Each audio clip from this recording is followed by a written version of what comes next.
तन को भी, धन को भी, मन को भी अर्पण कीजिए। सत्संग, सेवा, सुमरन कीजिए। इन तीन चीजों को बहुत ध्यान करो। तन को भी भगवान में अर्पण करना है, धन को भी अर्पण करना है और मन को भी अर्पण करना है, और सत्संग भी करना है, सेवा भी करना है और सुमरन करना है।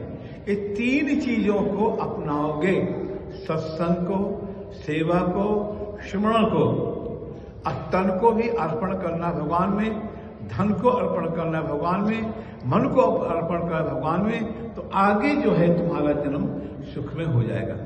नहीं तो ये संसार ऐसे चलता आया है। एक मनुष्य पूर्व में उत्पन्न हुआ, वो मनुष्य एक ही था।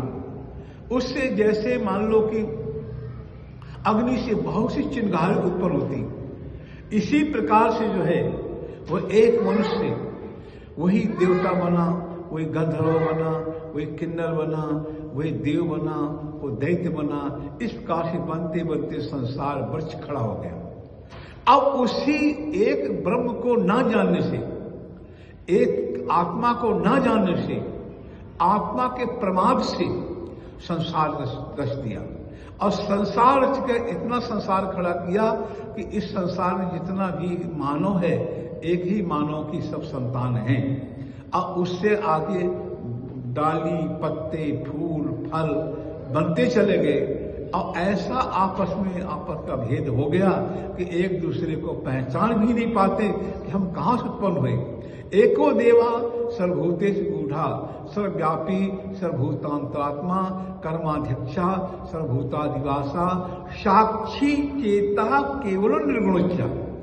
एको ही देवता, एक देवा सर्वभूतेषु गूढ़ा। जैसे सभी गणों में रस एक होता है, इसी प्रकार से एक ही परमात्मा सब देवों में, सब भूतों में, पांचों भूतों में एक ही परमात्मा है, अब कोई दूसरे। एको देवा सर्वभूतेषु गूढ़ा, जैसे तिल में तेल होता है, इसी प्रकार से परमात्मा सबके अंदर समाया हुआ है, एक ही परमात्मा। एको देवा सर्वभूतेषु गूढ़ा, सर्वभूतात्मा, सभी भूतों की, चाहे वो मनुष्य योनि हो, चाहे पशु योनि में हो, चाहे जलचर में हो, चाहे थलचर में हो, चाहे नवचर में हो, वो सब के अंदर एक ही परमात्मा व्याप्त है।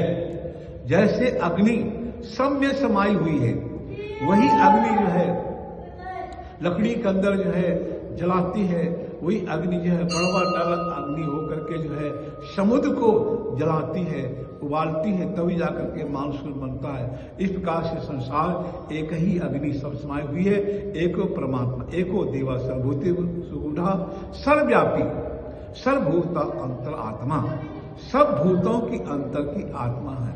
कर्माध्यक्षा, सबके कर्मों को जानने वाला अध्यक्ष है, दृष्टा है, देखने वाला परमात्मा है। तुम देखो ना देखो, वो तुमको देख रहा है। तुम उसको जानो ना जानो, वो तुमको जान रहा है। तुम उसको पहचानो ना पहचानो, वो तुमको पहचान रहा है। कर्माध्यक्षा सर्वभूतेषु वासा, सब भूतों को निवास करो। साक्षी चेता, वो साक्षी रूप में विराजमान है।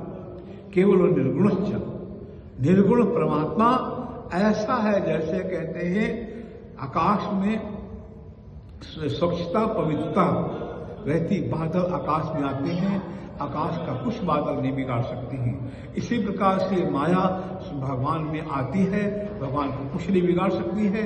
और ऐसे स्वच्छ पवित्र होकर के संसार में ऐसा उत्तम पुरुष वो बैठा हुआ है, अपने आप को भूल करके जब अपने आप को मनुष्य कहने लगता है कि मनुष्य गंधर्वा, किन्नर, देव, दैत्य, ये सब बनते बनते इतना संसार रच लिया, और अपने में ही अपना संसार देख रहा है, और अपना ही आप संसार में डूबा पड़ा हुआ है।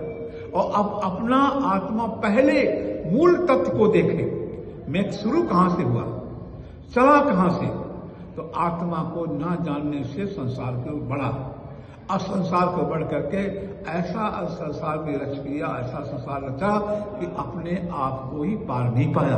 तो इस प्रकार से ज्यादा नहीं करके इतना ही कहेंगे, होली को सबको मुबारक हो। ये आत्मज्ञान आप समझो।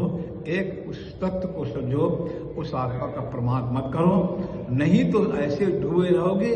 जैसे कहते समुद्र में कुछ वस्तु डूब जाए, फिर वो डूबती चली जाती है, और समुद्र इतना गहरा है उसका कोई अंत नहीं मिलता है।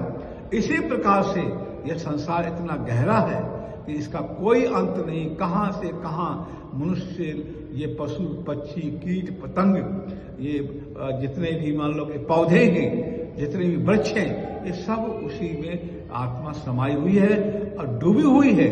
जब अपनी आत्मा को चिंतन करेगी, पूर्ण स्वरूप को, पूर्ण सत्ता को देखेगी, तब जाकर के निकल पाएगी, नहीं तो ऐसे डूबी रहेगी। और डूबने से बचने का, उबरने का मनुष्य का चोला है। इसी चोले में तुम पूर्ण आत्मा को पहचान सकते हो, और नहीं तो किसी चोले में पूर्ण आत्मा को नहीं पहचानोगे। ओम पूर्णमदः पूर्णमिदं पूर्णस्य पूर्णमादाय पूर्णमेवावशिष्यते। ओम शांति।